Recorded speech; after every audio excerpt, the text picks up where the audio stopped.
Hello everybody and welcome back to Crabfinated. When you think of children's entertainment, what do you think of? I'm sure you think of bright colors, fun songs, good moral lessons.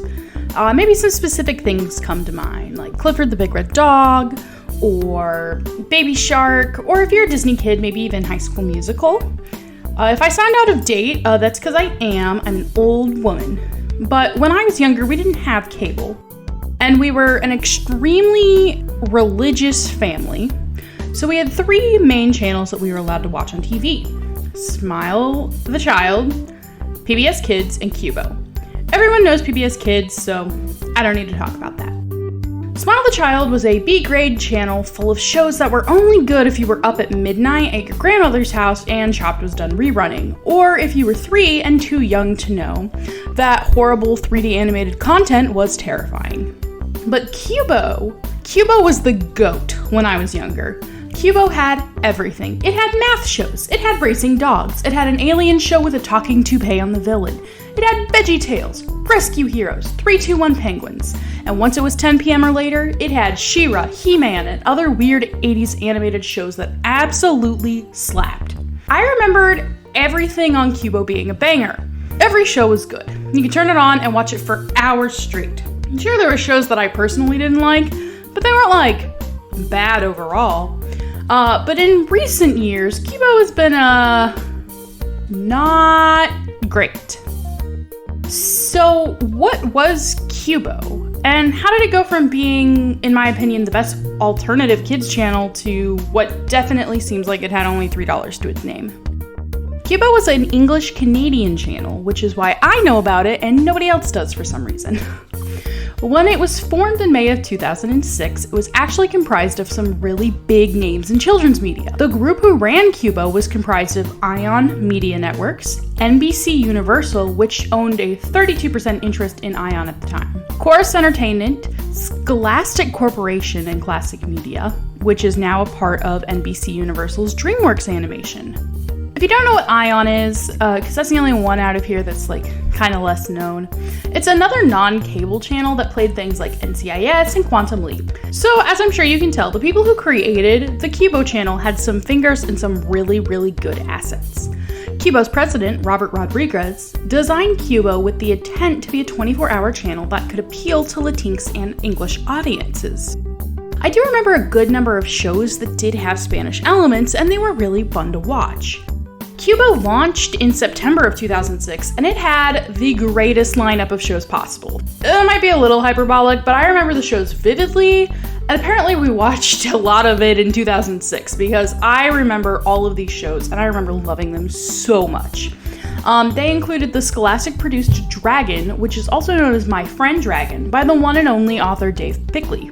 Dragon was an adorable claymation show about Dragon and his friends and their misadventures. In addition to that, there was Jane and the Dragon, a fun animated series about a red-haired rowdy girl who befriends a dragon and wants to be a knight.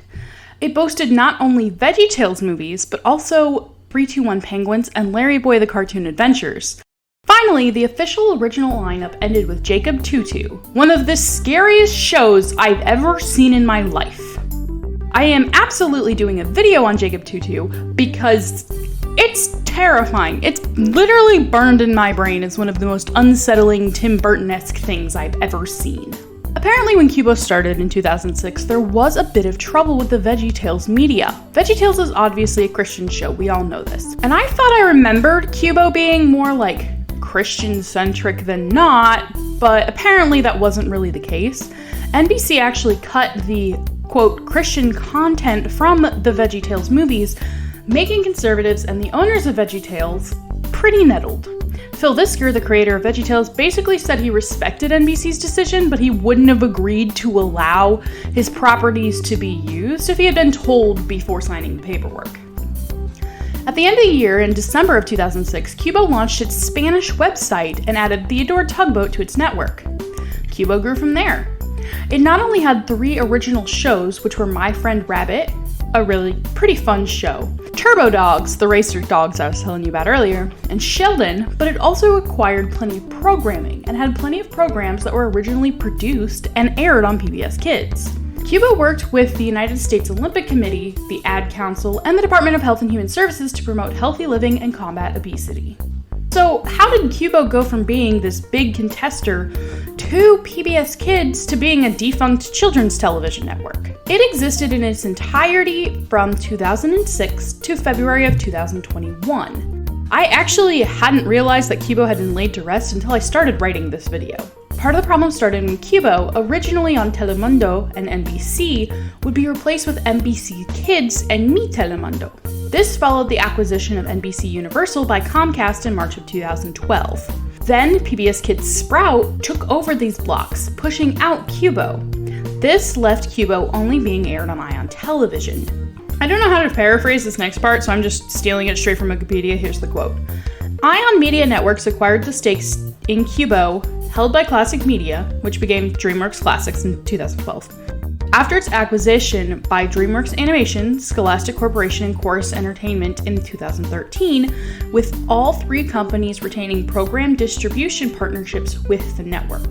The Qubo block on Ion Television was rebranded as Qubo Kids Corner on January 4th, 2015, concurrent with the block's move from Friday to Sunday mornings. So in other words, Qubo went from being a 24-hour, 7 days a week, fantastic television network to only getting a morning slot on Sunday mornings because they were bought out. Finally, in 2020, the EW Scripps Company bought Ion Media for $2.65 billion and decided it would be closing Qubo, as well as Ion Plus and Shop Ion, which was one of those infomercial channels. Basically, Qubo had the problem of working with and then against PBS Kids, and finally was purchased by another company and then quietly euthanized. But was it such a loss that Qubo died in 2021? In my opinion, no. Qubo was amazing when it first started. It is one of my fondest memories of TV.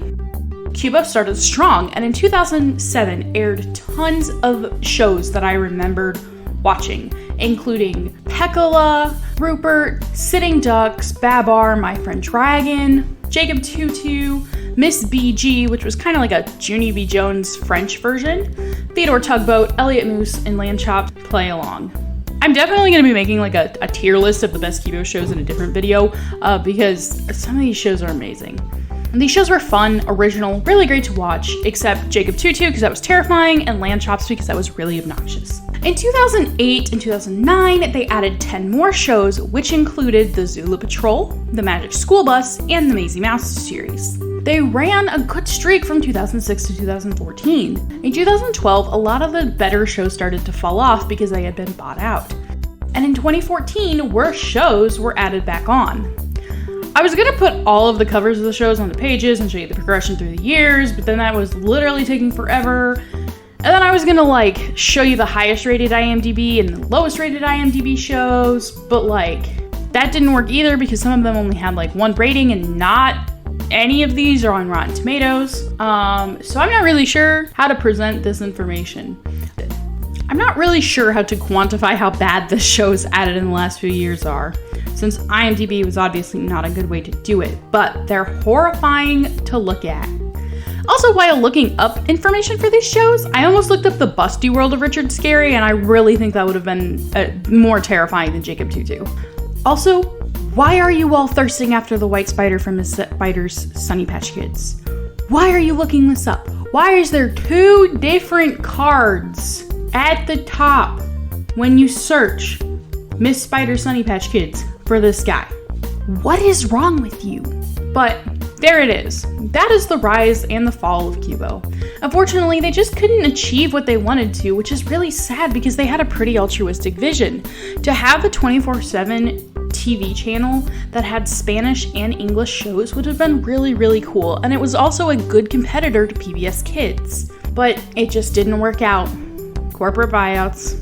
Well, Crabcast, I hope you all have a wonderful day. If you watched Qubo and you remember shows, please comment them down there below. I want to start a discussion about this. If you liked the video, please subscribe. I'm going to make more commentary videos like this in the future. Also, if you like the video, like it, and that's what the thumbs up is for. But do you guys know any obscure stuff from your childhood, especially TV shows? Have you guys ever heard of the Donut Man? Tell me you've heard of the Donut Man. Well, I love you all. Drink some water. Remember, hydrate or you will dihydrate, Crabcast. All right, I will see you next time. Bye.